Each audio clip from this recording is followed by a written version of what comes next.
DIY phone repair. How to protect ribbon cables during screen replacement.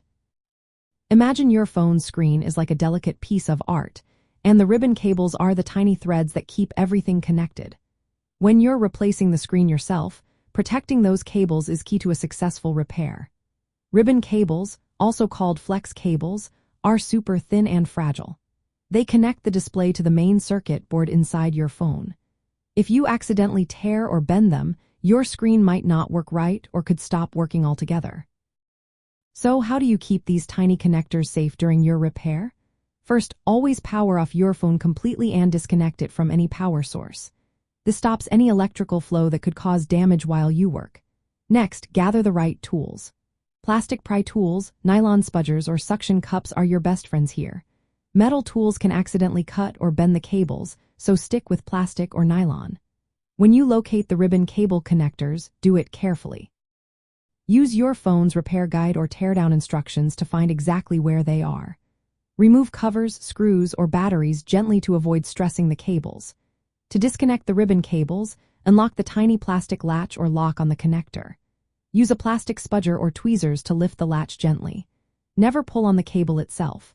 Once the latch is open, slide the cable out slowly and carefully. Remember, these cables are very thin and can tear easily if you rush. If you need to move or lift the cable, secure it with a small piece of low-adhesion tape like Captain tape or painter's tape. This keeps the cable from accidentally folding or pulling while you work. Captain tape is heat-resistant and safe for electronics, making it perfect for this. Keep your work area clean and dust-free. Lightly wipe the cable ends and connectors with a bit of isopropyl alcohol and a lint-free cloth if needed. Just avoid soaking the cables or applying too much liquid.